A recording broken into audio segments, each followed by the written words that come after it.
السلام عليكم ورحمة الله وبركاته. إن الحمد لله نحمده ونستعينه ونستغفره ونعوذ بالله من شرور أنفسنا ومن سيئات أعمالنا. من يهده الله فلا مضل له ومن يضلل فلا هادي له. وأشهد أن لا إله إلا الله وحده لا شريك له وأشهد أن محمدا عبده ورسوله صلى الله تعالى عليه وعلى آله وصحبه وسلم تسليما كثيرا. أما بعد فقد قال الإمام البخاري رحمه الله تعالى باب اسم من تبرأ من مواليه. قال حدثنا قتيبة بن سعيد قال حدثنا جرير عن الأعمش عن إبراهيم التيمي عن أبيه قال قال علي رضي الله عنه ما عندنا كتاب نقرأه إلا كتاب الله غير هذه الصحيفة. قال فأخرجها فإذا فيها أشياء من الجراحة وأسنان الإبل. قال وفيها المدينة حرم ما بين عير إلى ثور فمن أحدث فيها حدثا أو آوى محدثا فعليه لعنة الله والملائكة والناس أجمعين لا يقبل منه يوم القيامة صرف ولا عدل ومن والى قوما بغير إذن مواليه فعليه لعنة الله والملائكة والناس أجمعين لا يقبل منه يوم القيامة صرف ولا عدل وذمة المسلمين واحدة يسعى بها أدناهم فمن أغفر مسلما فعليه لعنة الله والملائكة والناس أجمعين لا يقبل منه يوم القيامة صرف ولا عدل. সম্মানিত ভাতৃমণ্ডলী, আল্লাহ রাব্বুল আলামিনের প্রশংসা এবং প্রিয় নবী সাল্লাল্লাহু আলাইহি সাল্লামের উপর সালাত ও সালামের পর আজ মঙ্গলবার 22 মুহররম 1448 হিজরি মোতাবেক 7 জুলাই 2026 আমাদের ধারাবাহিক আলোচনা সহিহুল বুখারীর ফারায়েজ পর্ব নম্বর 7। ইমাম বুখারী রাহমাহুল্লাহর এই ফারায়েজ পর্বের অধ্যায় নম্বর 21 থেকে আমরা শুরু করব। বলছেন এতে বাবু ইসমে মান তাবাররা মিন মাওয়ালিহ। এই অধ্যায় হচ্ছে এমন ব্যক্তির গুনাহ সম্পর্কে যে তার মনিব থেকে, যে দাস তার মনিব থেকে সম্পর্ক ছেদ করল, সম্পর্কহীন হয়ে গেল। কোনো গোলাম দাসের মালিক রয়েছে, সে মালিক থেকে সম্পর্ক ছেদ, গোলাম থাকা অবস্থায় সম্পর্ক ছেদ করা মানে পালিয়ে গেল, হয়তো তার অধিকার নেই, যেহেতু সে শরীয়ত সম্মত, সে দাস, গোলাম। অবৈধ পন্থায় কাউকে দাস বানানো হয়নি, কারণ অনেক জালেমরাই, বিশেষ করে খ্রিস্টানরা আফ্রিকা থেকে এক সময় বহু স্বাধীন মানুষকে জবরদস্তি ধরে নিয়ে গিয়ে পশ্চিমা দেশে তাদেরকে দাস বানিয়েছে। পশ্চিমা দেশে সাদাদের সাথে যে আমেরিকাতে কালো দেখছেন, কালো আমেরিকান, এরা হচ্ছে তারাই। আফ্রিকা থেকে জবরদস্তি স্বাধীন মানুষদেরকে উঠিয়ে নিয়ে চলে গেছে। বহু মানুষ রাস্তায় মারা গেছে, পানিপথে, সাগর পথে, আর অল্প কিছু যারা পৌঁছেছে বড় জুলমের শিকার হয়ে, নির্যাতিত হয়ে তারা দাসে পরিণত হয়েছে। পরবর্তীকালে এদেরকে নিগ্রো, এরাই সেখানকার কৃষ্ণাঙ্গ বলা হচ্ছে, তাই না? কিন্তু মূলত সেখানকার মানুষরা তো সাদা, তাই না? তো এইরকম বিষয়টা রয়েছে। এটি বড়ই লানতের কাজ, হারাম, কাবিরা গুনাহ, যে কোনো স্বাধীন মানুষকে কেউ জবরদস্তি ধরে দাস বানিয়ে নেবে, হারাম। কিন্তু শরীয়ত সম্মত তারা দাস হয়ে গেছে ইসলামের দৃষ্টিতে। দাস তো দাসই থাকবে, সে যদি মালিক থেকে পালিয়ে যায় তাহলে সে কাবিরা গুনাহ, তার কঠিন শাস্তির কথা রয়েছে হাদিস। আর স্বাধীন করে দিল, ধরেন মালিক স্বাধীন করে দিল, যাকে স্বাধীন করে দিল তাকে মাওলা বলা হয়, মানে স্বাধীনকৃত গোলাম। আর যে স্বাধীন করলো তাকেও মাওলা বলা হয়। গতকালকে বলেছেন না, মাওলা মানে ওপরের মাওলা আর নিচের মাওলা। হ্যাঁ, দাসপ্রথার ক্ষেত্রে ওপরের মাওলা মানে যিনি মনিব, মনিবের অর্থে যিনি দাসকে স্বাধীন করেছেন, গোলাম বা দাসীকে স্বাধীন করেছেন। আর যে স্বাধীন হয়েছে তাকে কি বলা হয়? মাওলা বলা হয়। তো এখানে বলা হয়েছে এমন ব্যক্তির গুনাহ, যেই ব্যক্তি সম্পর্কহীন হয়ে গেল, সম্পর্ক ছেদ করে নিল তার স্বাধীনকারী মনিব থেকে। স্বাধীন করেছে, সুতরাং তার সাথে সম্পর্ক থাকবে, যোগাযোগ থাকবে, যাতে করে সে মারা গেলে, যেহেতু স্বাধীন করেছে তার অনুগ্রহ রয়েছে, মারা গেলে তার যদি নিকটাত্মীয় বংশ না থাকে তাহলে কে ধন সম্পদের ভাগগুলো পাবে? এ মনিব পাবে। জি, মনিব পাবে। জি, এটি একটি শরীয়তের বিধান দাসদের ক্ষেত্রে। 6755 নম্বর হাদিস বর্ণনা করছেন ইব্রাহিম তাইমি রাহিমাহুল্লাহ তাবি, তার পিতা থেকে। তিনি বলছেন আলী রাদিয়াল্লাহু তাআলা আনহু বলেন, আলী রাদিয়াল্লাহু তাআলার উক্তি, যেটি শিয়া রাফেজি যারাই যেখানে রয়েছে তাদের ভ্রান্ত বিশ্বাসের খণ্ডন করে। আলী রাদিয়াল্লাহু তাআলা আনহু কে তারা মৌখিক শ্রদ্ধা করে, যদি আসলে শ্রদ্ধা নেই।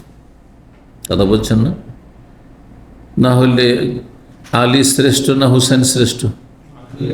বাপ হ্যাঁ বেশি উত্তম না ছেলে উত্তম? বাপ উত্তম। তো আলী রাদিয়াল্লাহু তাআলা আনহু শহীদ হলেন খারেজি জঙ্গির হাতে, তার কেন মাতম করা হয় না? হোসেনের কেন মাতম হচ্ছে? কথা বুঝতে পারছেন? তার মানে এ হচ্ছে মানবরচিত মন গড়া বিশেষ অসৎ উদ্দেশ্যে এই ধর্মকর্ম তারা করে থাকে। এরা সাহাবায়ে কেরামদের শত্রু তো আছে, এমনকি আলী রাদিয়াল্লাহু তাআলা আলে বাইতেরও শত্রু, হোসেন রাদিয়াল্লাহু তাআলার খুনি এরাই। আজকাল দেখছেন না সোশ্যাল মিডিয়ায়, স্ত্রী পরকীয়া প্রেমিককে নিয়ে স্বামীকে খুন করে দিয়ে স্ত্রীর সবচেয়ে বেশি কান্না করছে, হ্যাঁ, যাতে করে অপরাধ ঢাকা পড়ে যায়। সেম এইটাই হয়েছে ইরাকের এই রাফিজি শিয়াদের ক্ষেত্রে। এরাই হোসেনকে ডেকে নিয়ে গেছে রাদিয়াল্লাহু আনহু, এরাই তার সাথে গাদ্দারি করে, বিশ্বাসঘাতকতা করে, এরাই অসহায় ছেড়ে দিয়েছে। আর এরা বরং যখন তাদেরকে ধমক দেওয়া হলো, হ্যাঁ, জালেম গভর্নর পক্ষ থেকে, ইবনে জিয়াদের পক্ষ থেকে, যে হয় আমাদের সাথ দে, নাহলে সবগুলিকে জবাই করব, সব, হ্যাঁ, রাতারাতি সব পাল্টে গিয়ে তারাই খুন করেছে। এই 10 মুহররমে তারাই খুন করেছে, ইরাকিরাই খুন করেছে, এই রাফেজি শিয়ারা, এদের পূর্বপুরুষরা। একটি বই একজন শিয়া আলেম হেদায়েত হওয়ার পরে, সুন্নি হওয়ার পরে লিখেছেন, আমার কাছে আছে, মান কাতালাল হুসেন, হুসেনের খুনিকে, হুসেনের খুনি ওরাই। অপরাধ ঢাকার জন্য যুগে যুগে অপরাধীরা কি করে? তারাই বেশি, হ্যাঁ, মায়া কান্না প্রকাশ করে, যাতে কেউ সন্দেহ না করে যে এই লোকই হইতে পারে অপরাধী। যাই হোক, আলী রাদিয়াল্লাহু তাআলা আনহু এই বক্তব্য রাফেজি শিয়াদের খণ্ডন করেন। রাফেজি শিয়াদের একটি দল রয়েছে চরমপন্থী, তারা মনে করে যে কোরআন সুরক্ষিত না। কোরআনে অনেক আরও আয়াত ছিল, যে আয়াতগুলিতে, হ্যাঁ, ভবিষ্যৎবাণী ছিল, যে আয়াতগুলিতে আলী রাদিয়াল্লাহু প্রথম খলিফা হবেন, এসব কথা ছিল, হ্যাঁ, অনেক কিছুই ছিল, যেগুলি আবু বকর, ওমর, ওসমান এরা যুক্তি করে সরিয়ে ফেলেছে। তোমরা শুনেছেন তাদের এক ফিরকার আকীদা কোরআন 40 পারা 30 পারা নাই, শুনেছেন না এই কথা? যে এগুলো কুফরি আকীদা। আল্লাহর কিন্তু কোরআনে কারীম সম্পর্কে তারা সন্দিহান, এই কোরআন সুরক্ষিত না, মাহফুজ না। অথচ আল্লাহ বলছেন ইন্না নাহনু নাযালনা যিকরা ওয়া ইন্না লাহু লাহাফিজুন, নিশ্চয়ই আমি উপদেশ নাজিল করেছি এবং নিঃসন্দেহে আমি তার হেফাজত করব। কোরআন হেফাজত করে আল্লাহর দুইভাবে, হ্যাঁ, হেফজন ফিস সুদূর না হেফজন ফিস সতুর। হ্যাঁ, লক্ষ লক্ষ আহলে সুন্নাত ওয়াল জামাতের ছেলেমেয়ের হাফেজা হয়ে তাদের মাধ্যমে তাদেরকে আল্লাহ হাফেজা বানিয়ে সদূর সিনাতে সুরক্ষিত রেখেছেন, হেফাজতে রেখেছে। দুনিয়ার সমস্ত কপি শেষ করে দিল, কোরআনকে শেষ করতে পারবে না। কারণ সারা পৃথিবীর মুসলিমদের ঘরে ঘরে যে লক্ষ লক্ষ হাফেজ রয়েছে, তাদেরকে শেষ করতে পারবে কখন? থাকবেই কিয়ামত পর্যন্ত। আর হেফজন ফিস সতুর মানে লিখিতভাবে কোরআন এমনভাবে সুরক্ষিত লেখা হয়েছে, এমন সুরক্ষা করা হয়েছে, এবং কোরআনের খাদেম, মুফাসসির, কারি এমন আল্লাহ রাব্বুল আলামিন পয়দা করেছেন, তার মাধ্যমে কোরআনকে হেফাজত করেছেন। তারপরে কেউ যদি কোরআনে সন্দেহ করে তো সে মুসলিম? অবশ্য মুসলিম নয়। তাদের কেউ জানাজা পড়তে যায়, তাহলে অবশ্যই তার পথভ্রষ্ট, গুমরাহ, এতে কোনো সন্দেহ নেই। এটা হালকা করে মাসলা বললাম, পথভ্রষ্ট, গুমরাহ বিভিন্ন স্তর রয়েছে। সরাসরি আর কিছু না বলে কি বলছেন আলী রাদিয়াল্লাহু তাআলা আনহু, মা ইনদানা কিতাবুন, আমাদের কাছে এমন কোনো লিখনি নেই। আমাদের কাছে মানে আলে বাইত, আমি আলী এবং আমার পরিবারের কাছে, আমার স্ত্রীর কাছে, আমার ছেলে মেয়ের কাছে, হাসান হোসেনের কাছে এমন কোনো পুস্তক নেই, গ্রন্থ নেই, নাকরাউহু, যেটা বিশেষভাবে আমরা শুধু এই আলে বাইতরা পড়ি, ইল্লা কিতাবুল্লাহ, একমাত্র আল্লাহ কিতাব কোরআন কারীম আছে, যা তোমাদের কাছে আছে, ইল্লা কোরআন কারীম রয়েছে। আর কি রয়েছে? গায়রা হাযিহি সাহিফা, এই একটি লিপিকা রয়েছে। লিপিকা বুঝেন? পুস্তিকা, লিপিকা, হ্যাঁ, বা লিপিখানা, এই ভাষাগুলি, হ্যাঁ, ছোট্ট কিছু লেখা ছিল। তখনকার যুগে কাগজ আবিষ্কার হয়নি। কাগজ প্রথম আবিষ্কার হয়েছে আব্বাসী খলিফাদের যুগে, হারুন রশিদ রাহিমাহুল্লাহর যুগে। তার আগে কাগজ পৃথিবীতে ছিল না। তাহলে মানুষ কিসে লিখত? হ্যাঁ, চামড়ায় লিখত, হ্যাঁ, পাথরে লিখত, হাড্ডিতে লিখত, আর গাছের বাকলে লিখত, এগুলোতে লেখা হয়তো। নবী সাল্লাল্লাহু আলাইহি ওয়াসাল্লামের জামানায় বেশিরভাগ চামড়াতে লেখা হয়তো। জি, এই একটি পুস্তিকা মানে লিপিকা রয়েছে। আচ্ছা, সেটাতে আবার ভাবতে পারে কেউ যে হ্যাঁ, এইখানে মনে হয় লেখা ছিল যে আলী খলিফা হবে আমার পরে। হ্যাঁ,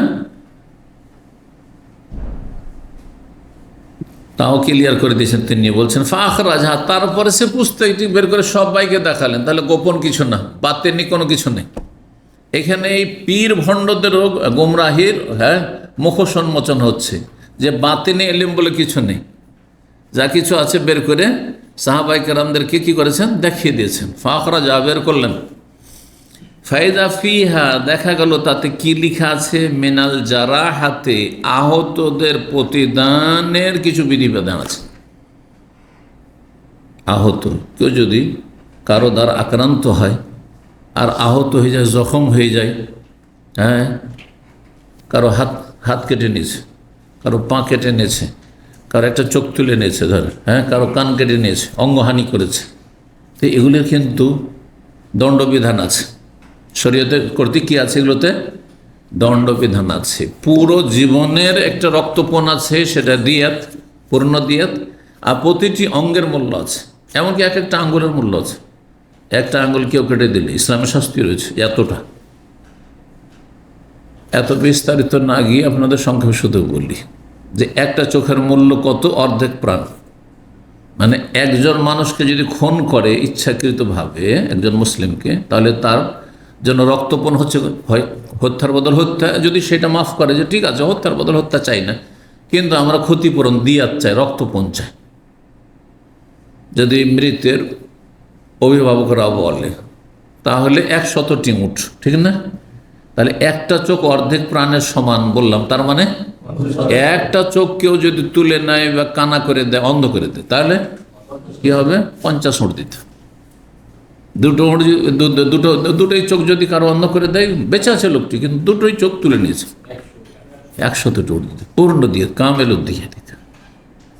এসব বিধিবিধান কিছু লেখা ছিল। আর শিয়া মানে সব কিছুই যে ছিল তা নয়, সব কিছু হাদিসে, বিভিন্ন হাদিসে ছড়িয়ে ছিটিয়ে আছে, অবশ্য আছে। নবী সাল্লাল্লাহু আলাইহি ওয়াসাল্লাম সব ফয়সালা করে গেছেন, আছে কিতাবুদ দিয়াত, আমাদের দিয়াতের পর্ব আসবে কিছুদিন পরে, রক্তপণের পর্ব বা বিস্তারিত হাদিসগুলি আসবে।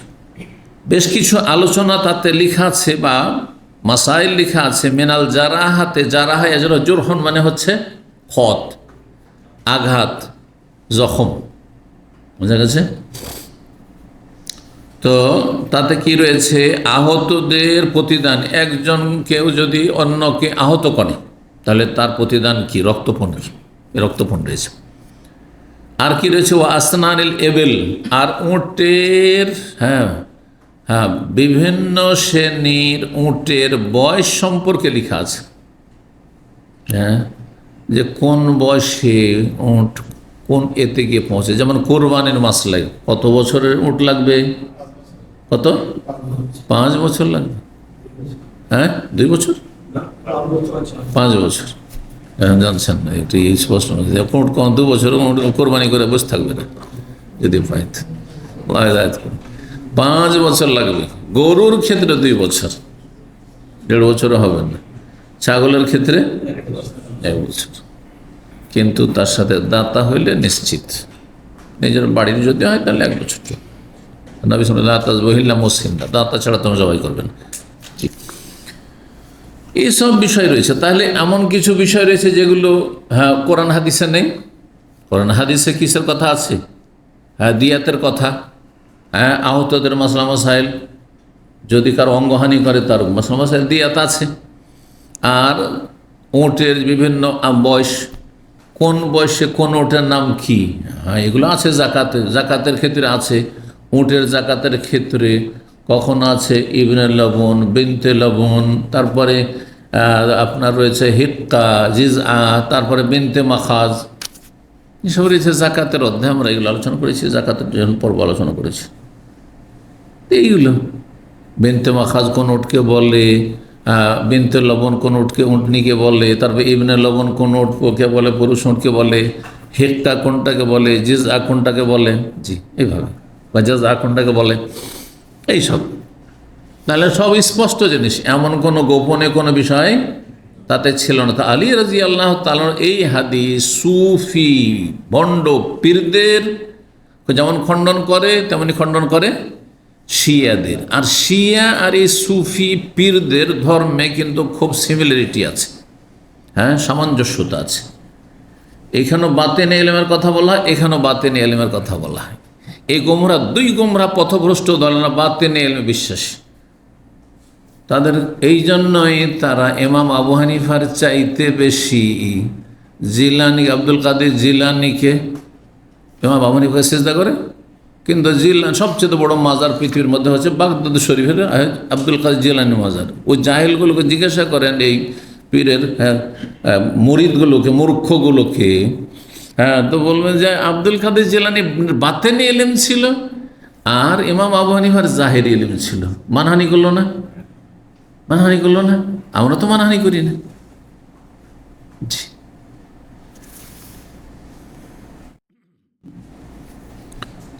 কালা ওয়াফিহা, আর তাতে আর 2-1টি বিষয় ছিল।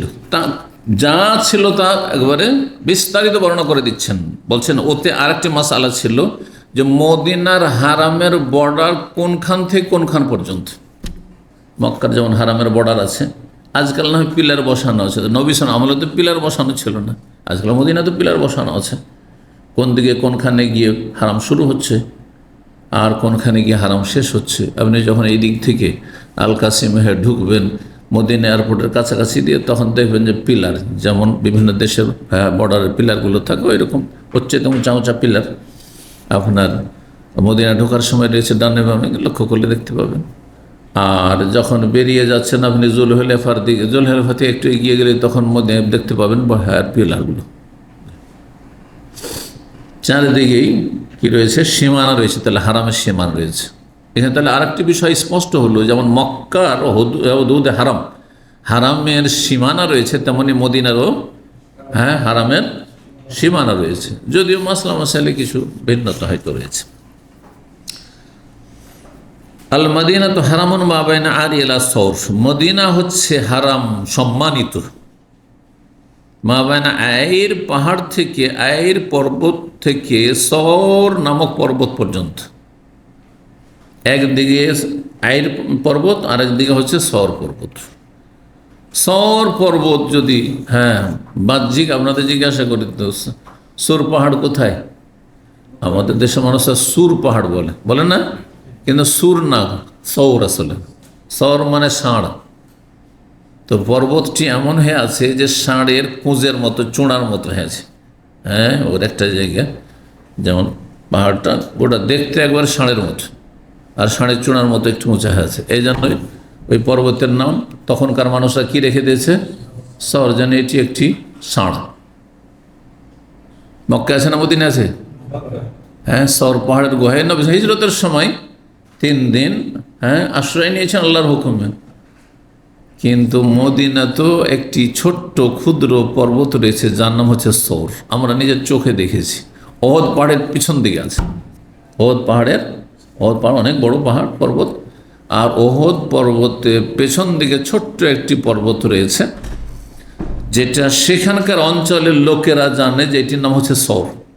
আমরা মদিনা ইউনিভার্সিটি যখন লেখাপড়া করতাম তখন আমাদের সিরাতুন নবীর যে প্রফেসর ওস্তাদ ছিলেন, তিনি আমাদের সাথী সঙ্গী সবাইকে নিয়ে গিয়েছিলেন হাতে নাতে প্র্যাকটিক্যালে দেখাবার জন্য।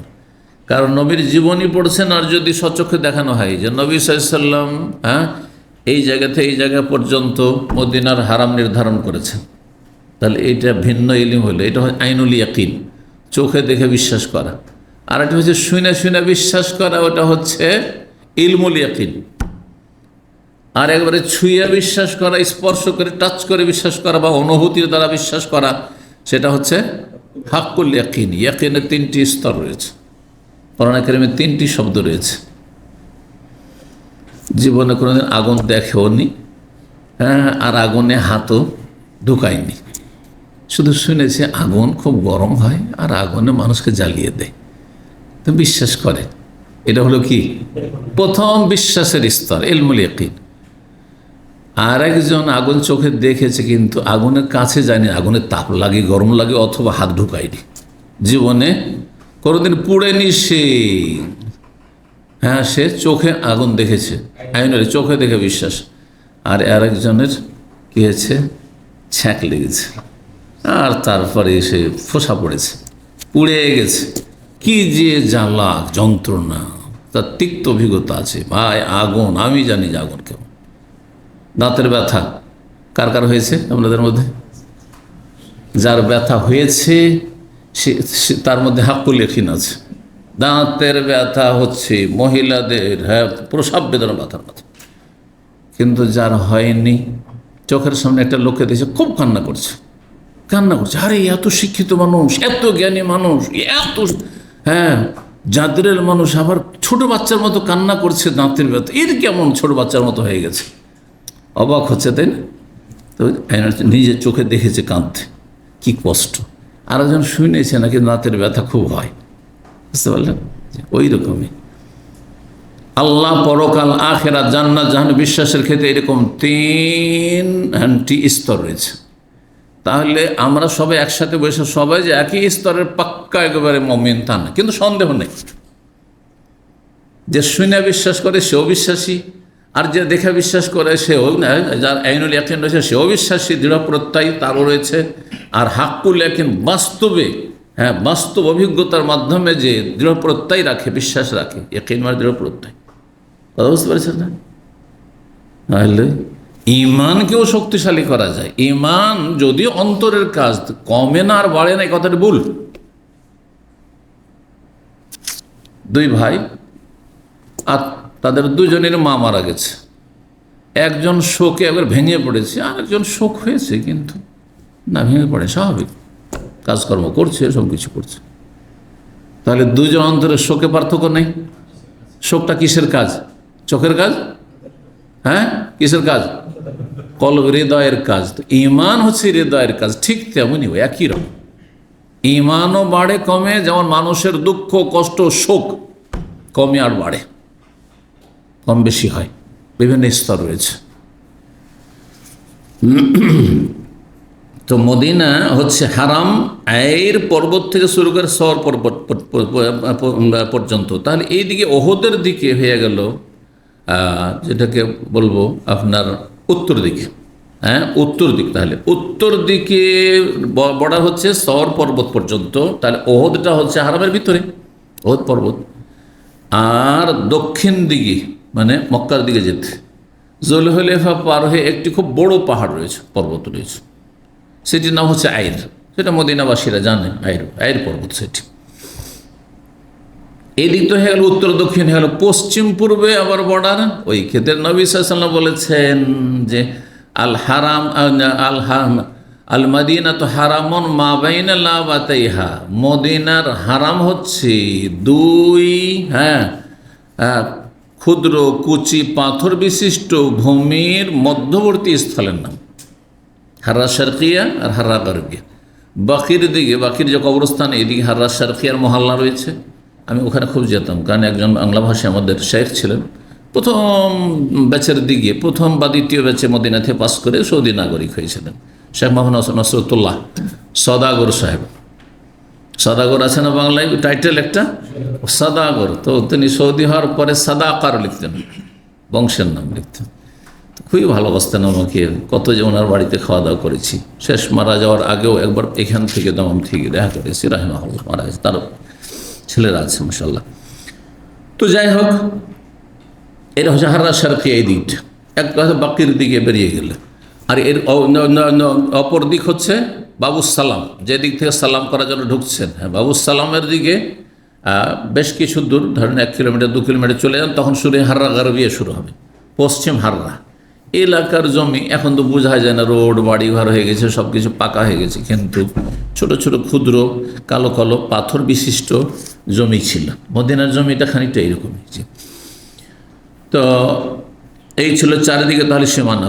নবী সাল্লাল্লাহু আলাইহি ওয়াসাল্লাম বলছেন মদিনার সম্মান সম্পর্কে, মর্যাদা সম্পর্কে, ফামান আহদাসা ফিহা হাদাসান, সুতরাং মদিনায় কেউ যদি কোনো বিদআত করে অথবা মদিনায় কেউ যদি কোনো পাপ কাজ করে, হাদাস মানে দুটি হয়।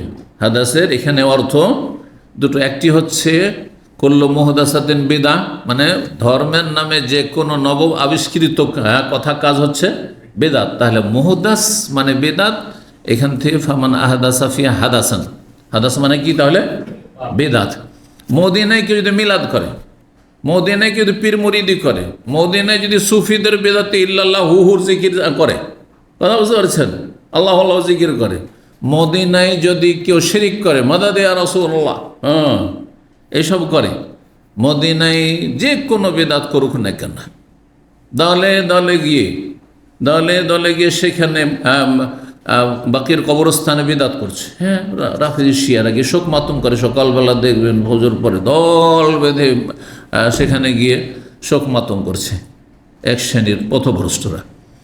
যারা মদিনায় কোনো বিদাত করে, অন্য জায়গায় বিদাত করলেও গোনাহ, জাহান্নামে যাওয়ার কাজ। সারা পৃথিবী যেখানেই করেন না কেন, মুসলিম দেশে করেন আর কাফের দেশে করেন, পশ্চিমে করেন আর পূর্বে করেন, কিন্তু মদিনায় যদি বিদাত করেন তো আরও বেশি অভিশাপ রয়েছে এবং আল্লাহর লানত রয়েছে।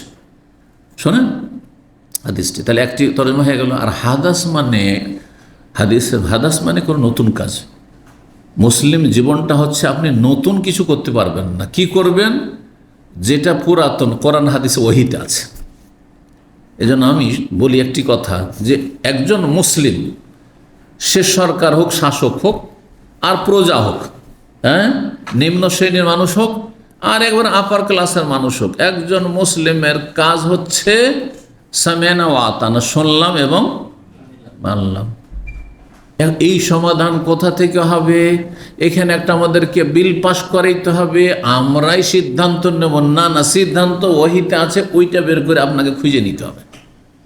আপনার এখানে নতুন করে আইন তৈরি করার কোনো অধিকার নেই, কোনো মুসলিমের। কথা বুঝতে পেরেছেন না? আমার কাজও হচ্ছে শুনবো এবং মানবো আল্লাহ এবং রসুলের কথা, আর সরকারের কাজও হচ্ছে শুনবো আর মানবো। একটা ক্লিনারের কথা হচ্ছে শুনবো আর মানবো। আতিউ আল্লাহ ওয়া আতিউ রাসূল উলিল আমর, আল্লাহর কথা শোনো, রসুলের কথা শোনো, আর নেতার কথা শোনো। নেতা আপনার বাবাও, মাও, গার্জেনও, আর নেতা আপনার বসও, যে কোম্পানিতে কাজ করছেন, সুপারভাইজার, ফোরম্যানও, আর বড় নেতা, হ্যাঁ, শাসক যদি বৈধ কথা বলে, হ্যাঁ শুনবো। সিগন্যাল রেড হয়ে আছে, দেখছেন ডানে বামে কোনো লোক নেই, কেউ পারাপার করছেন, তবুও ক্রস করবো না, ক্যামেরা নেই, তবু ছোট ছোট যে ফুটপাতের যে রেড সিগন্যাল, এই নয় যে কেউ নেট টান দিক না, এই কাজ আমি করবো না, গুনহার কাজ হচ্ছে। কারণ আমার কাজ হচ্ছে শোনা এবং মানা, আমি নিজের পক্ষে কোনো কাজ করতে পারবো না। হাদাস, আপনি যদি এটা করেন তো হাদাস, আপনি গুনহা করলেন। তো হাদাস গুনহাকে বলা হয়। হাদাস কাকে বলা হয়? গুনহাকে বলা হয়। এখানে দুটো অর্থ রয়েছে। হাদাসের তৃতীয় অর্থ ফিকহের কিতাবে রয়েছে। কারো যদি হাদাস হয়ে যায় তাহলে উযু নষ্ট হয়ে যাবে, শুনেছেন?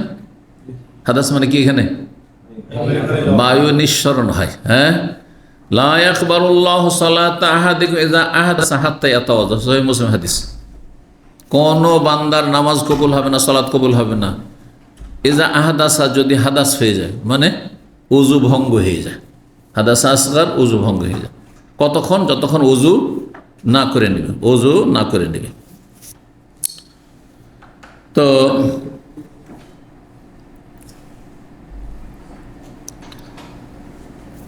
এখন হাদিসের তর্জমাটা শোনেন। ফামান আহাদাসা ফিহা হাদাসান, সুতরাং মদিনায় কেউ যদি হাদাস করে, মানে কি করে? হ্যাঁ, দুটো অর্থ, একটা হচ্ছে বেদাত করে, হ্যাঁ বেদাতের পাপ, আর একটা হচ্ছে যে কোনো পাপ করে। বেদাতের পাপ মদিনায় যদি চুরি করে, মদিনায় যদি ধূমপান করে, মদিনায় যদি জর্দা খায়, তামাক খায়, মদিনায় যদি বেঈমানি করে, মদিনায় যদি লুটপাট করে, মদিনায় আপনার যে কোনো হারাম জেনা ব্যভিচার করে, মদিনায় নারী ব্যবসা করে, যে কোনো পাপ করুক না কেন, মদিনায় অনেক রকম পাপ করছে, হারাম ব্যবসা করছে এক শ্রেণীর লোকেরা, টাকা পয়সা নিচ্ছে, হ্যাঁ পার্টনারশিপ ব্যবসা করবো। মক্কা মদিনাতে এটা আরও বেশি বেঈমানি করছে না, কারণ সেখানে খুব বেশি কম্পিটিশন। তো যেই ব্যক্তির হাতে ক্যাশ চলে এসছে, তখন 9-6 করে বাকিগুলোকে শুধু লস আর লস, লস আর লস, ভাই লাভ হয় না, ওটা ঠিক আছে। খুব তিক্ত কথা বলছি, এদের জন্য এই শাস্তিটা। যে কোনো পাপ করুক না মদিনায়, মদিনায় গিয়ে আপনার নিয়ত খারাপ, মদিনায় হিংসা, শত্রুতা, বিদ্বেষ। কোরআন সুন্নাহর আলেমকে দেখেছে বিদাতি, আর দেখার পরে খেয়েই নিবে, দেশে বেলে খেয়েই নিত, বিনা পানিতে গেলে খেয়ে নিত। কথা বুঝতে পেরেছেন না? বদ প্রকৃতির লোক, যে অন্তরের পাপ হবে, অন্তর তাদের নোংরা হয়ে আছে। সুতরাং কোনো ব্যক্তি যদি মদিনা, তাহলে কেউ যদি শিরিক করে মদিনা গিয়ে, বেদাতিরা আসে বলছে যে মক্কায় আল্লাহর সামনে হাজিরা দিতে যাচ্ছি, আর মদিনা নবী পাকের রওজায় হাজিরা দিতে যাচ্ছি। জি, সেটা কি কথা বললো? কুফরি কথা বললো। আল্লাহর সামনে সবসময় হাজির, কখন আমরা গায়রুল্লাহর সামনে হাজির হই? লব্বাইক ইয়া হুসেন, এটা গায়রুল্লাহর সামনে হাজিরি দেওয়া। এরকম যদি কেউ লব্বাইক ইয়া রাসূলুল্লাহ, তাহলে আপনি গায়রুল্লাহ আল্লাহর সামনে অন্যের সামনে হাজিরা দিচ্ছেন, শিরক কুফরি করছেন আপনি। অতি ভক্তি করতে গিয়ে জাহান্নামে যাবেন না। ভক্তির প্রত্যেক ক্ষেত্রে সীমানা আছে। কথা বলছে আল্লাহর ভক্তি, আল্লাহর ভালোবাসা আল্লাহর মতো, রসুলের ভালোবাসা রসুলের মতো, মায়ের ভালোবাসা মায়ের মতো, স্ত্রীর ভালোবাসা স্ত্রীর মতো।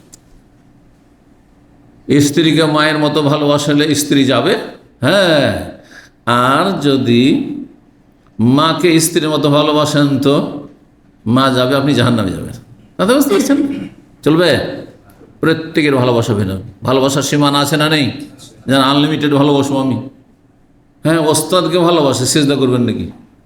হ্যাঁ, প্রথম এই দামামে নতুন কেউ ভক্ত হয়তো দূর থেকে শোনে, একদিন এখানে যে মসজিদ আছে আলখারি, একটা বড় জামা মসজিদ এখন ভেঙে নতুন করে তৈরি হচ্ছে, একটা ছেলে নতুন এসছে, আর তারপরে অন্য ওই যে মসজিদের খাদেম ছিল একজন হাফেজ, সেই একই ছিল, সে বলছে যে এই যে শেখ, আসার পরে আসসালামু আলাইকুম, ঝুঁকে যাচ্ছে। এটা শিরক, রুকু, ঝুঁকে যাওয়া হচ্ছে রুকু। রুকু আল্লাহর সামনে, আমার সামনে জায়েজ নয়, হারাম। এ কথা বেদাতি মোল্লারা বলবে, বরং পছন্দ করবে যে আমাদের সামনে ঝুঁকুক, মুরিদানরা ভক্তরা ঝুঁকুক, কিন্তু আমরা চাই না যে আমাদের সামনে আপনারা ঝুঁকেন, সোজা হয়ে সালাম করবেন। তো মদিনায় যে কেউ কি করে পাপ করবে বা বেদাত করবে, শিরক করবে, আওয়া মহদেসান, অথবা আপনি নিজে বেদাত করলেন না, নিজে আপনি পাপ করলেন না, পাপীকে আশ্রয় দিলেন। অনেক সময় খুনের অপরাধী, আর আপনি আশ্রয় দিয়েছেন। জোবাইলে 1 লোক খুন করেছিল, অনেকবার বর্ণনা করেছি। এক বাংলাদেশি জোবাইলে আরেক বাংলাদেশি খুন করেছে। খুন করার পরে সেখান থেকে পালিয়ে এসছে বাঁচার জন্য। আসার পরে এই পাশে হাইউদ্দাওয়াসের এই রোডের ওপরে এখানে আরেক বাংলাদেশি ওকে আশ্রয় দিয়েছে, তার আত্মীয় অথবা তার ঘনিষ্ঠ বন্ধু আশ্রয় দিয়েছে, ধরা খেয়েছে। এখান থেকে জানলাম কী করে, যেহেতু এর আমি অনুবাদক ছিলাম, হ্যাঁ, কোর্টে এবং পুলিশ স্টেশনে, অনেক আগের কথা, ওই 2004-05 সালের ওই সময় গেল কথা।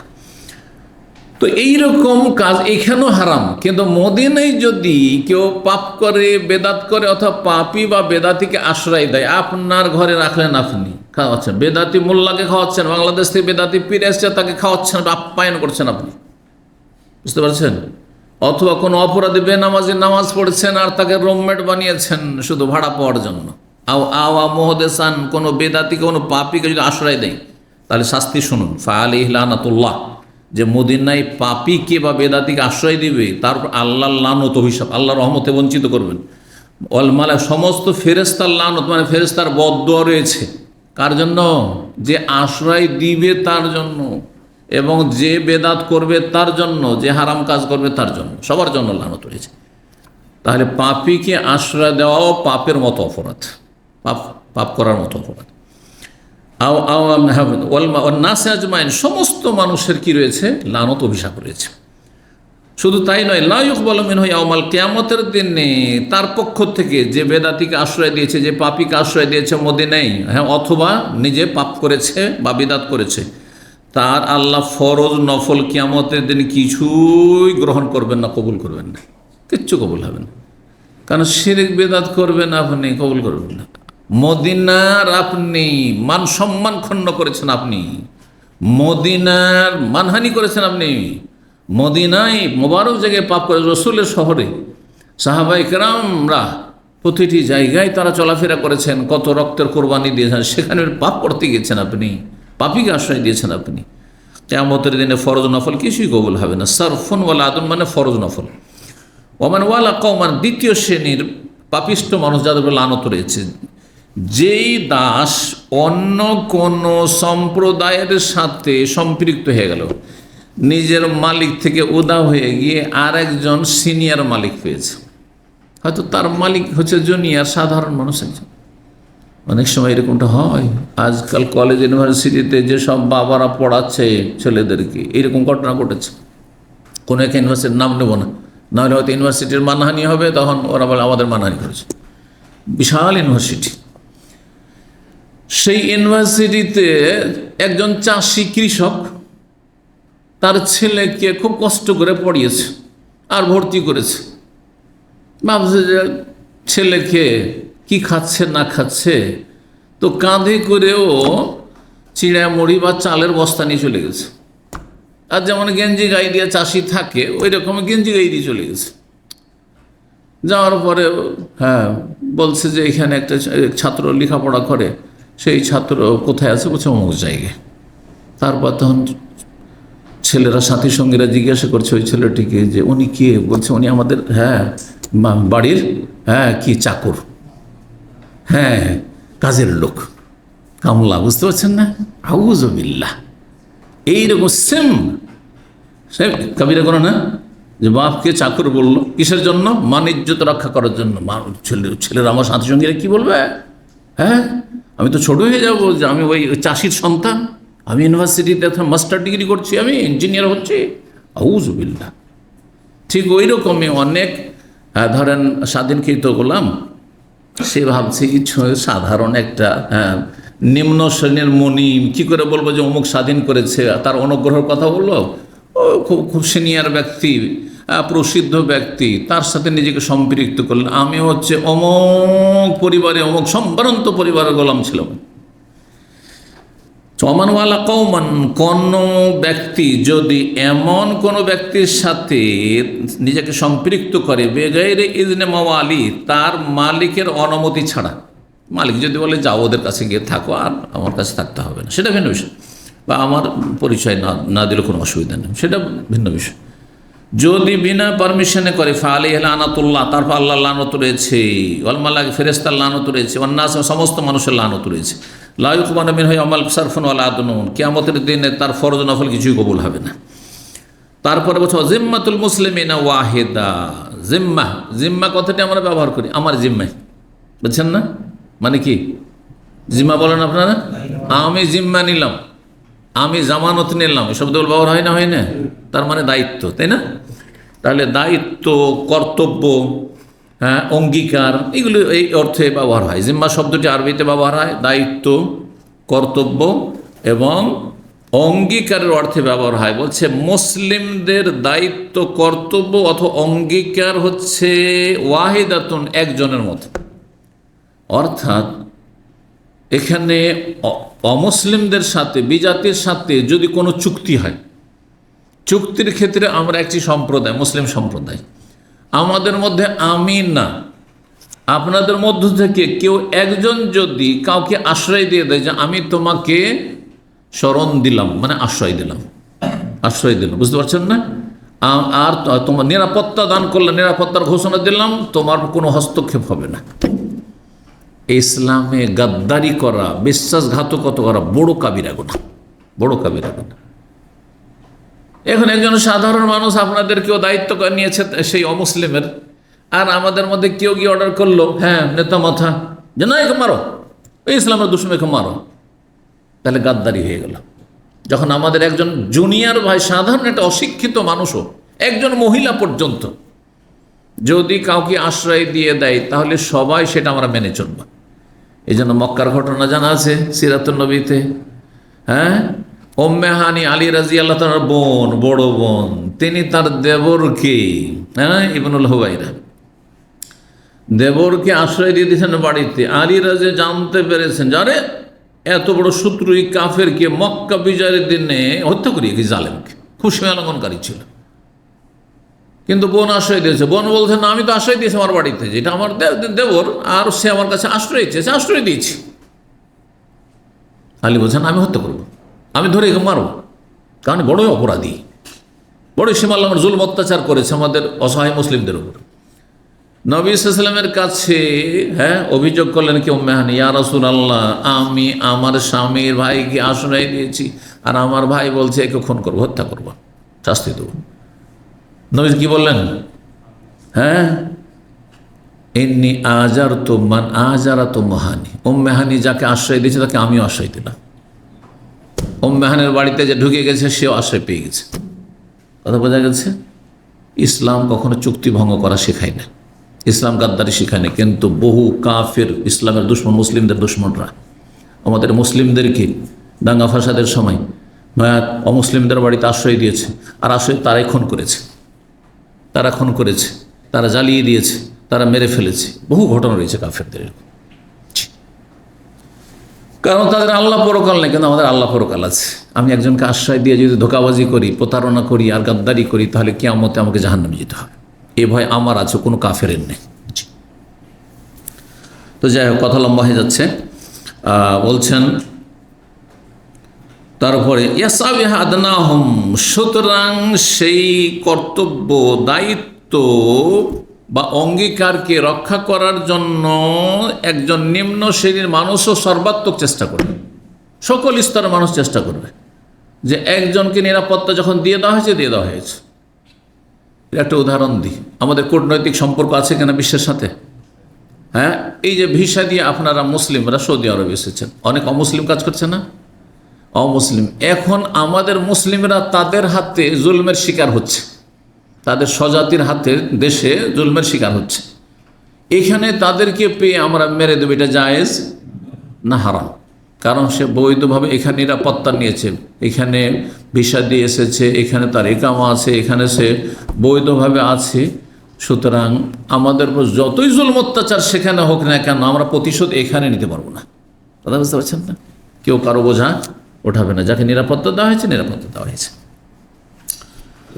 ফামান আখফারা মুসলিমান, সুতরাং কেউ যদি কোনো মুসলিমের সাথে গাদ্দারি করে, বিশ্বাসঘাতকতা করে, চুক্তি ভঙ্গ করে, মুসলিম করবেন না কারণ কাবিরা গুনাহ, কিন্তু মুসলিমের সাথে কেউ যদি কি করে, চুক্তি ভঙ্গ করে, ফাআলাইহি লানাতুল্লাহ, তারপর আল্লাহর লানত রয়েছে, ওয়াল মালায়েকা, ফেরেশতাদের লানত রয়েছে, ওয়ান নাস, সমস্ত মানুষের লানত রয়েছে। আল্লাহর লানত মানে রহমতে বঞ্চিত করা, ফেরেশতার লানত মানে বদদুয়া, আর সমস্ত মানুষের লানত মানে হচ্ছে অভিশাপ, বদদুয়া, বদদুয়া দেওয়া, যে আল্লাহ তাকে দূর করুক, ধ্বংস করুক।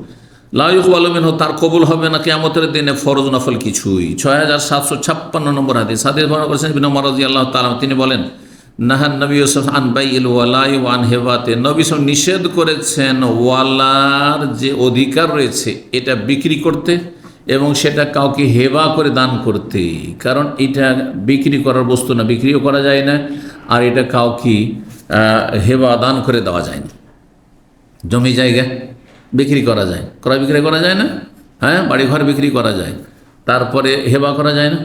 যে আমার এই বাড়িটা আছে, আমি মসজিদে দান করে দিলাম, মাদ্রাসায় দান করে দিলাম, বিল্ডিংটাই দান করে দিলাম, আমার জমি জায়গা দান করা যাবে না? যাবে না? করা যাবে। কিন্তু ওয়ালার হক, ওয়ালা কি এর আগে পড়েছেন। হ্যাঁ, আবার বলছি, একজন গোলামকে যখন তার মনিব স্বাধীন করলো, তখন তার একটা অধিকার, ন্যায্য অধিকার হইল যে এই গোলামটি যে স্বাধীন করে দেয়, এখন যে রোজগার করবে, টাকা পয়সা ইনকাম হতে পারে, কোটিপতি হইতে পারে, আর তার আত্মীয় স্বজন কাউকে জানে না, কারণ কোন দেশ থেকে গোলাম হয়ে এসেছিল কোনো সম্পর্ক চেনেও না, জানেও না যে কোথায় আমার বংশধার আছে, এরকম পরিস্থিতি হইতে পারে। তখন এই অঢেল ধন সম্পদের মালিক কী হবে? অল্প থাক আর বেশি থাক, কে হবে? ওই যে মনিব হবে। এখন এইটা মনিব যদি মনে করে যে আমি এটা বিক্রি করে দেবো, আমার এই অধিকারটা বিক্রি করে দেবো, যেমন আজকাল স্যালারি বিক্রি করছেন, আপনার স্যালারি বিক্রি করছেন, কোনো এমন কোনো জিনিস মাল সামান, আমার বেতনটা এই মাসে আসবে, অগস্ট মাসে আসবে, আমি ছুটি যাচ্ছি আমার কোম্পানি থেকে, তোমাকে অথরাইজ করে যাচ্ছি, তুমি বিক্রি করে দিচ্ছি। বেতন কত তোমার? বলছে আমার বেতন হচ্ছে 2000, তা আমাকে 1500 দিলে হবে। হারাম, সুদ এটি। হ্যাঁ, কিন্তু আপনি উকিল বানাইতে পারেন, আপনি অথরাইজ করতে পারেন আমার বেতনটা উঠিয়ে নিও, আমি আসলে দিয়ে দিবে, 2000 দিতে হবে। কথা বুঝতে পেরেছেন? স্যালারি বিক্রির হারাম রুজি এক শ্রেণীর লোকেরা খাচ্ছেন, জানি না আপনাদের মধ্যে কেউ আছে কিনা, কিন্তু বহু লোক আছে। স্যালারি কেনা বেচা হারাম, সুদ, এটি রেবা, ধ্বংসাত্মক গুনাহ। তো 22 নম্বর অধ্যায়, 52 অধ্যায় হচ্ছে আসলামা আলাইয়াদিহি, কোনো ব্যক্তি যদি কারো হাতে ইসলাম গ্রহণ করে, যেমন আমাদের কাছে ধরেন ইসলাম গ্রহণ করলো, বা আপনার কাছে ইসলাম গ্রহণ করলো একজন, আর ওই লোকটি যে আপনার কাছে ইসলাম গ্রহণ করে সে মারা গেল, মারা যাওয়ার সময় তার আর নিকট আত্মীয় কেউ নেই, বা আছে তো সব মুসলিম, তাহলে তো ওরা ওয়ারেস হবে না, আসছে হাদিস। হ্যাঁ, মুসলিম অমুসলিম ওয়ারেস হবে না, আর অমুসলিম মুসলিমের ওয়ারেস হবে না। এখন তার মুসলিম আত্মীয় নাই, তার ছেলে মেয়ে হয়নি, স্ত্রীও নাই, কেউ নাই, এই ধন সম্পদ কে পাবে? হ্যাঁ, এখানে কি ওই গোলামের মধ্যে হবে? না, হবে না। এখানে তার ধন সম্পদ বাইতুল মালে চলে যাবে। সবসময় মনে রাখবেন ফারাইজের অধ্যায়ে যে যেই লোকের ধন সম্পদ মারা গেল, পরিত্যক্ত ধন সম্পদ নেওয়ার তার নিকট আত্মীয় নেই, তাহলে কোথায় চলে যাবে? হ্যাঁ, বাইতুল মালে চলে যাবে। আসাবুল ফরুজে নেই, আর আসাবাও নেই, আর যারা জাবিল হারামকে দিয়েছে জাবিল আরহামও নেই, তাহলে কোথায় যাবে? বাইতুল মালে চলে যাবে। একমাত্র যদি কেউ গোলাম হয়ে থাকে, তাকে স্বাধীন করে থাকে, তখন ওই মালিক পাবে। জি, কিন্তু এখানে ইসলাম কবুল করায় যে তার একটা অনুগ্রহ নেই। একজন লোক দাস ছিল, তাকে স্বাধীন করে যে এত বড় অনুগ্রহ, এত বড় বেনিফিট হয় যে তার ধন সম্পদে ভাগ পেয়ে নিল। তো একজনকে জাহান্নাম থেকে উদ্ধার করলো কলমা পড়িয়ে, আর তাকে দিনের তালিম শিক্ষা দিয়ে। তো কেউ যদি বলে যে এটা ওয়ালাউ ইসলাম, ওয়ালাউল আতাকা, স্বাধীন করার ওয়ালা, হ্যাঁ, মিত্রতা বা ঘনিষ্ঠতা, আর ওয়ালাউল ইসলাম, ইসলামের আমার হাতে বা আপনার হাতে ইসলাম গ্রহণ করেছে, এর ভিত্তিতে ধন সম্পদে ভাগ পাওয়া যাবে না। জি, নাকি পাবেন আপনি? নাকি পাবেন, জি, আল্লাহর কাছে। ওয়াকাল হাসান বসরি রাহিমাহুল্লাহর মত হচ্ছে লা ইয়ারা লাহু বিলায়া, কারো হাতে ইসলাম গ্রহণ করলে সেই লোক যখন মারা গেল, যে মুসলিম নিউ মুসলিম হয়েছে, তার ধন সম্পদ আছে, তার বেলায় তোমার অভিভাবকত্ব নেই যে আমি ধন সম্পদগুলি ভাগ পেয়ে যাব। তাহলে কি করতে হবে? বাইতুল মালে দিয়ে দিতে হবে। নবী সাল্লাল্লাহু আলাইহি ওয়াসাল্লাম কি বলেছে? আল ওয়ালাউ লিমান আতাকা, ওয়ালা যে স্বাধীন করবে তার জন্য। এই কথা বলেননি কোনো হাদিসে যে ওয়ালা ওই ব্যক্তির, যেই ব্যক্তির হাতে ইসলাম গ্রহণ করবে, এমনটা তো বলেননি। জি, ওয়ায়ুযকারু আন তামিমিদ দারি, তামিম দারি রাদিয়াল্লাহু তাআলা একজন সাহাবী থেকে বর্ণিত হয়েছে, তিনি মরফু বর্ণনা করেছেন নবী সাল্লাল্লাহু আলাইহি ওয়াসাল্লাম থেকে।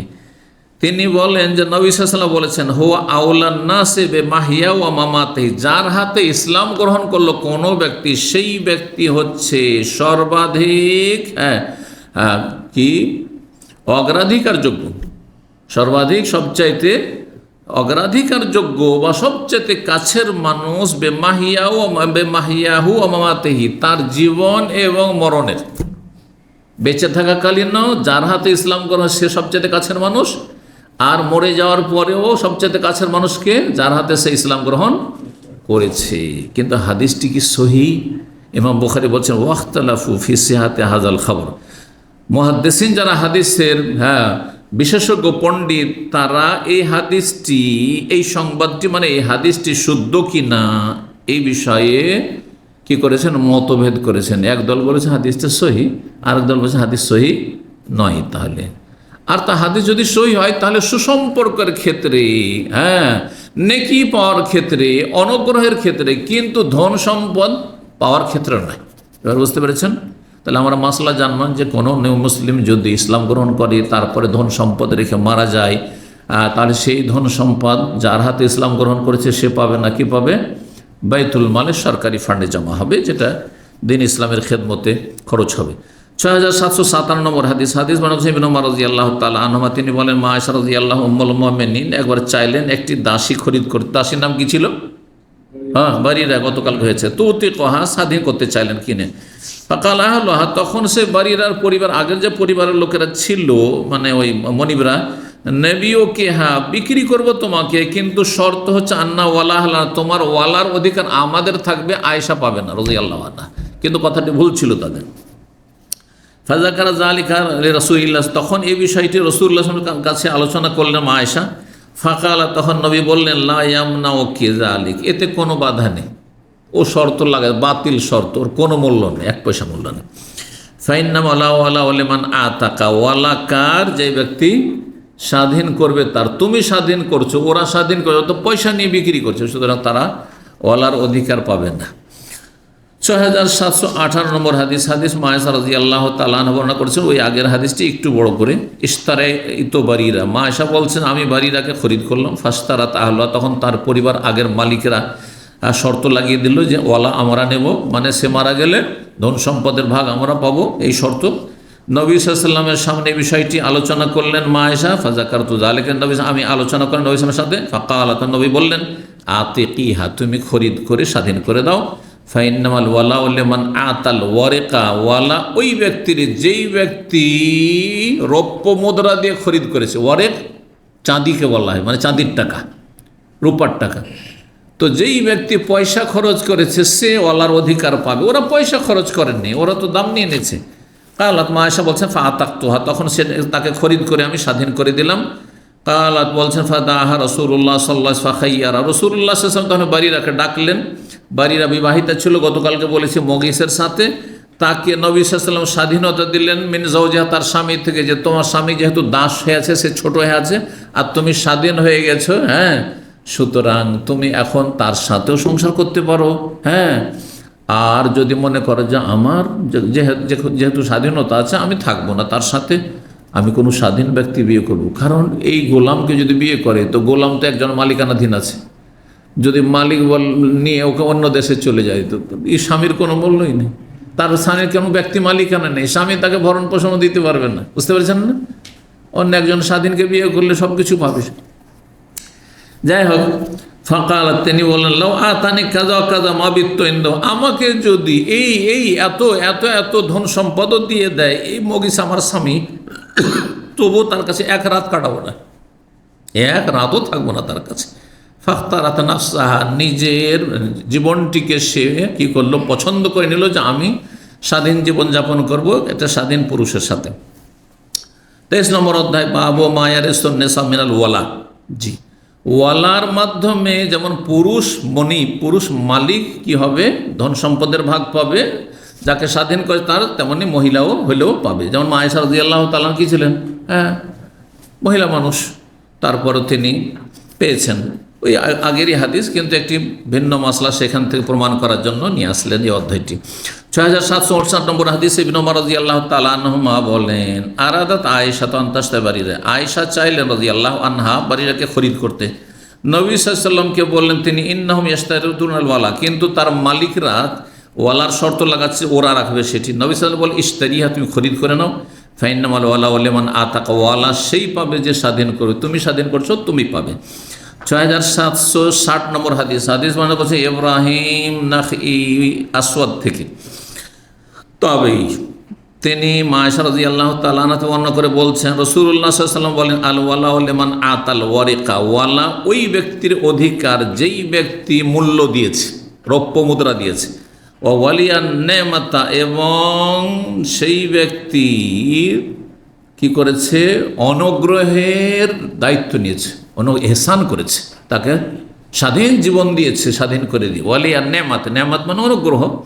অথবা বলা যায় যে সম্পদের দায়িত্ব নিয়েছে, যে আমি দায়িত্ব নিলাম, একে যা লাগে মূল্য তুমি মালিক নিয়ে দাও, আর একে স্বাধীন করে ছেড়ে দাও। 24 নম্বর অধ্যায় বলছেন, বাবুনি অধ্যায় আছে মাওলাল কওমে মিন আনফুসিহিম, কোন বংশের স্বাধীনকৃত গোলাম কার সাথে সম্পৃক্ত হবে, কার পরিচয় দিবে? হ্যাঁ, না বলবে যে আমার কোনো পরিচয় নেই, বলবে না পরিচয় দিবে যে আমি অমুক বংশের কি ছিলাম, দাস ছিলাম। জি, তাদের সাথে নিজেকে সম্পৃক্ত করবে। যেমন আপনাকে যদি বলা হয় যে ভাই আপনি কে, বলছে আমি ভাই বাংলাভাষী, আমি একজন বাঙালি মানুষ আমি। হ্যাঁ ভাই আপনি কোন বংশের পরিচয় দিবেন না, আপনি আপনার বংশের পরিচয় দিবেন। জি, আপনার যখন জিজ্ঞাসা কোন জাতি, তখন মুসলিম পরিচয় দেবেন না আপনি, এরকম। তো এই লোক কিভাবে পরিচয় দেবে? সে তো মুসলিম হলে মুসলিম পরিচয় দেবে, কিন্তু স্বাধীন করা হয়েছে স্বাধীনকৃত গোলাম, কারা স্বাধীন করেছে তার সাথে ওই বংশের সাথে নিজেকে সম্পৃক্ত করবে। অবনুল উখতে মিনহুম, আর বোনের সন্তান মানে ভাগ্নে, ভাগ্নি তাদেরই দলভুক্ত। আসলে ভাগ্নে মানে মূলত ওর এই বংশের না, মামা বংশের না, নানা বংশের না। কোন বংশের? আমাদের একটা মায়ের কুল আছে আর একটা হচ্ছে বাবার কুল আছে। কুল বুঝেন তো, মানে বংশ। একটা মায়ের বংশ আর বাবার বংশ। তো আমরা বংশগতভাবে কোন বংশের সাথে সম্পৃক্ত? বাবার বংশের সাথে। কিন্তু মামার বাড়ি গেছি, নানার বাড়ি গিয়েছি, আমরা পরিচয় দেবো না যে এরা আমার মামা বংশে, নানা বংশ। হ্যাঁ, মামা তো ভাই, ঠিক না? তো একজন ভাগ্নি সে হচ্ছে তার মামা বংশের বা নানা বংশের অন্তর্ভুক্ত, মানে নিজেকে সেভাবে পরিচয় দিতে পারে যে এরা হচ্ছে আমার মামা বংশ। নবী সাল্লাল্লাহু আলাইহি সাল্লাম, নবী সাল্লামের দাদার মামা বংশ হচ্ছে এই মদিনা লোকেরা, দাদার বাপেরও নয়। বুঝতে পারছেন না? পড়েছি না? হ্যাঁ, আব্দুল মুত্তালিব। জি, হাশেম, তার বাবা হাশেম বিয়ে করেছেন মদিনা থেকে। নবী সাল্লাম মদিনার লোকের সাথে এই দিক থেকে কি করতেন? নিজেকে সম্পৃক্ত করতেন আর বলতেন সাদ বিন আবি ওয়াক্কাস হাজা খালি, আমার মামা বলতেন। জি, আমাদের দেশে শুধু নিজের মামাদেরকে মামা বলা হয়, কিন্তু আপনার বাপ চাচার মামা বংশকে চাচা বলা হয়। ভুল এটি পরিভাষা, এটা হচ্ছে আরবি পরিভাষা নয়, ইসলামী পরিভাষা নয়। কিন্তু দাদার যদি মামা বংশ থাকে, নানা বংশ থাকে, তো ওদেরকে ওই চাচা কুলি বলেন আমাদের দেশের মানুষরা।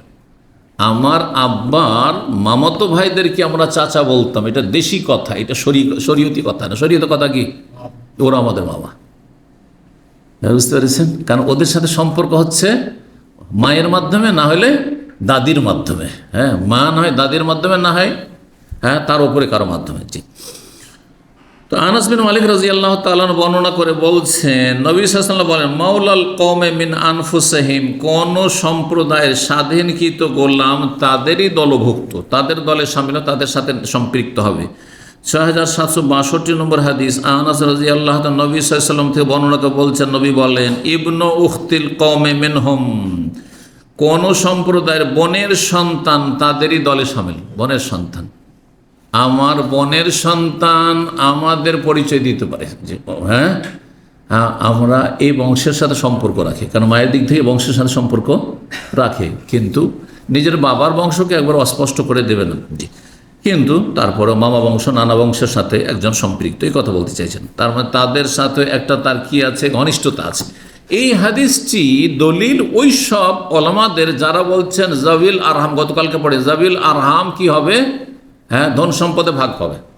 আসাবুল ফরুজ নেওয়ার পরে ধন সম্পদ থেকে গেল, আর আসাবা কেউ নেই, দ্বিতীয় শ্রেণীর যারা ওয়ারিস হয়, উত্তরাধিকারী, তারা নেই, তাহলে জাবিল আরহাম পাবে। এই যে ইবনুল উখত, বোনের সন্তান, কালকে 10 শ্রেণীর মানুষের কথা বলেছি না, জাবিল আরহাম, তার একটা হচ্ছে বোনের সন্তান, তাদের দলে শামিল, তার মানে তাদের থেকে ভাগ পাবে। ভাগিনা যদি মারা যায় আর তার কেউ না থাকে নিজের বংশের, তাহলে মামা পাবে। মামা যদি মারা যায় আর তার কেউ নাই, খালা মারা যায় তার তাদের কেউ নেই, এই শুধু এক ভাগিনাই আছে, বোনের ছেলে আছে, হ্যাঁ, তাহলে ধন সম্পদে ভাগ পাবে। এই হাদিসটি দলিল ওসব ওলামাদের। জি, 25 নম্বর অধ্যায় এটি দিয়ে শেষ করবো ইনশাআল্লাহ। বলছেন বাবু মিরাসিল আসিরে, এই অধ্যায় হচ্ছে বন্দির পরিত্যক্ত ধন সম্পদ সম্পর্কে। বন্দি মানে বুঝেন তো কাকে বন্দি বলে? যে জেলে বন্দি আছে। এখন আমাদের আজকালকার ভাষায় বন্দি মানে যে কোনো অপরাধ করুক অথবা নির্দোষী হোক, জেলে থাকলে বন্দি, তাই না? কিন্তু ইসলামের ভাষায় মূলত বন্দি কাফেরদের হাতে। হ্যাঁ, কাফেরদের হাতে কোনো মুসলিম যদি বন্দি হয়, সে হচ্ছে বন্দি। এই জন্য কোরআনে কারিমে বা হাদিসে যে প্রশংসা করা হয়েছে, হ্যাঁ, ওয়ুতিমুনা আত-তাআমা আলা হুব্বিহি মিসকিনান ওয়া ইয়াতীমান ওয়া আসীরা, আমার টাকা পয়সার ভালোবাসা আছে, আসক্তি আছে, আমি আরও কতদিন থাকবো দুনিয়ায়, টাকা পয়সার প্রয়োজন হবে, তারপরও দুনিয়ার আসক্তি ভালোবাসা থাকা সত্ত্বেও, টাকার প্রয়োজন থাকা সত্ত্বেও মানুষকে খাবার খাওয়াই। কারাকে? ইউতিমুনা আত-তাআমা আলা হুব্বিহি মিসকিনান, দরিদ্র গরিবকে খাওয়াই, ওয়া ইয়াতীমান, ইয়াতীম অনাথকেও খাওয়াই, আর ওয়া আসীরা, বন্দিকেও খাওয়াই। মানে বন্দি যদি মজলুম বন্দি হয় তাহলে, কিন্তু কুখ্যাত ডাকাত, কুখ্যাত খুনি, হ্যাঁ, চোর, হ্যাঁ, আর বড় চোর আবার জেলখানা থেকে ফিরে আসবে, আমাদের খাওয়াও, খুব খাওয়া নাকি? না না না না, কিন্তু নেকি পাবেন যদি দেখেন যে এই চোর বা এই ডাকাত যে বন্দী হয়ে আছে, জেলে আছে, এখানে না খাইলে মারা যাবে, তখন নেকি আছে অবশ্য। কিন্তু এটা সেই ফজিলত নয় যেই ফজিলত একজন অসহায় বন্দী বা নির্দোষী বন্দী, নিষ্পাপ বন্দী কাফেরদের হাতে বন্দী হয়েছে, আর তার খাবার বা তার পরিচর্যার প্রয়োজন রয়েছে, চিকিৎসার প্রয়োজন হয়েছে, সেটা বড় সওয়াবের কাজ। তো একজন লোক কাফেরদের হাতে বন্দী হয়ে গেছে, বা একজনের 20-30 বছর জেল হয়ে গেছে, আর কোনোদিন ছুটে আসবে না, তো ওইখানেই মরে যাবে, জেলেই মারা যাবে। আর এর পরিত্যক্ত ধন সম্পদ দেশে থাকলে তো দেশে ছুটে আসে বা দেশে আছে, কিন্তু ধরেন বিদেশে অন্য কোনো দেশে, হ্যাঁ, জেলখানে রয়েছে, তাহলে তার পরিবার পরিজন তারা ধন সম্পদে ভাগ পাবে না? পাবে না? হ্যাঁ, পাবে, পাবে। জি। কাল বলছেন ওয়াকানা সোরাই, সোরাই বড় কাজী ছিলেন তিনি। ইউয়ার রসুল আসিরা ফি আইদিল আদুয়ে, শত্রুর হাতে যে বন্দী হয়েছে তাকে ওয়ারেস বানাতেন।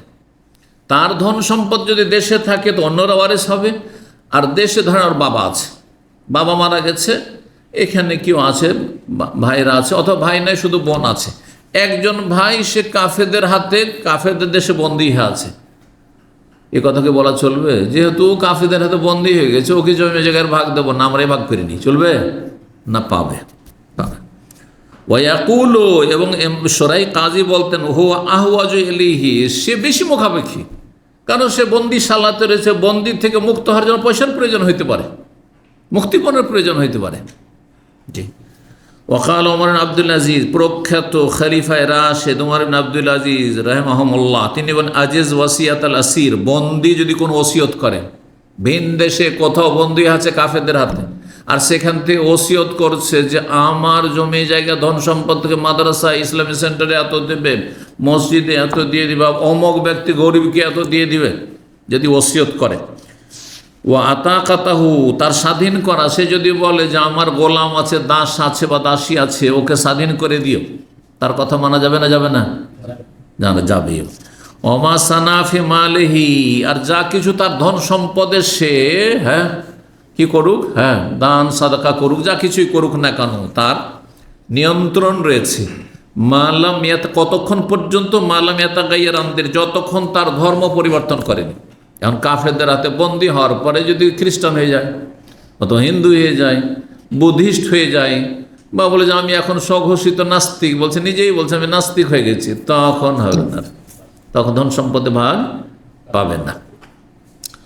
যতক্ষণ মুসলিম হয়ে আছে, যদিও কাফেরদের হাতে বন্দী হয়ে আছে, অসহায়, আসতে পারুক আর নাই, ফাইন্নামা হুয়া মাল, সেটি তার ধন সম্পদ, ইয়াসনাউ ফিহি মা ইয়াশাউ, যা চাইবে, যেমনটা চাইবে সেইভাবে সে তাতে নিয়ন্ত্রণ করতে পারবে, সে তাতে খরচ খরচা করতে পারবে। সর্বশেষ হাদিস এই অধ্যায়েরই 6763 নম্বর হাদিস, আবু হুরায়রা রাদিয়াল্লাহু তাআলা আনহু বর্ণনা করে বলেন, নবী সাল্লাল্লাহু আলাইহি ওয়াসাল্লাম বলেছেন, মান তারাকা মালান, কেউ ধন সম্পদ ছেড়ে যায়, মারা গেল, ধন সম্পদ ছেড়ে গেল, কে পাবে? ফালে ওয়ারাসা, এর আগে হাদিসটি বারবার গিয়েছে, ফালে ওয়ারাসাতিহি, তার উত্তরাধিকারীরা পাবে, ওয়ারিসিনরা পাবে। অমান তারাকা কাল্লান, আর কেউ যদি বোঝা ছেড়ে যায় ঋণের, নবী সাল্লাল্লাহু আলাইহি ওয়াসাল্লামের জীবদ্দশায় কেউ ঋণের বোঝা, ঋণগ্রস্ত ব্যক্তি মারা গেছে, কি বলতেন নবী সাল্লাল্লাহু আলাইহি ওয়াসাল্লাম? আর ঋণ পরিশোধ করার জন্য কোনো ধন সম্পদ ছেড়ে যায়নি, অসহায়, নিঃস্ব, ফাইলাইনা, তাহলে সেটা আমাদের দিকে ফিরে আসে, আমাদের দায়িত্বে ফিরে আসবে, অর্থাৎ আমি রাসূলুল্লাহ তার পক্ষ থেকে তার ঋণ পরিশোধ করে দেব। নবী সাল্লাল্লাহু আলাইহি ওয়াসাল্লাম নেই, তাহলে খোলাফায়ে রাশিদরা এই কাজটি করেছেন স্থলাভিষিক্ত হয়ে। এখনকার শাসক, মুসলিম শাসকদের এটি গুরু দায়িত্ব যে এমন অসহায় লোকেরা যারা ঋণগ্রস্ত হয়ে আছে, ঋণ পরিশোধ করতে পারেনি, যাতে জাহান্নামে না চলে যায়, জাহান্নাম থেকে রক্ষা করার জন্য কি করবে সরকার? তার ঋণগুলি পরিশোধ করে দেবে। এখানে আজকের আলোচনা শেষ করছি। জাযাকুমুল্লাহ খাইর। আল্লাহ রাব্বুল আলামিনের কাছে দোয়া করি, আল্লাহ আপনাদের নেক আমল কবুল করুন, গুনাহ খাতা মাফ করুন, রুজিতে বরকত দান করুন, শরীর স্বাস্থ্য দিন দুনিয়ার সব কিছুতে আল্লাহ যেন বরকত দান করেন, সমস্ত বালা মুসিবত থেকে আল্লাহ হেফাজতে রাখেন। সুবহান রাব্বিকা রব্বিল ইজ্জাতি আম্মা ইয়াসিফুন ওয়া সালামু আলাল মুরসালিন ওয়ালহামদুলিল্লাহি রাব্বিল আলামিন।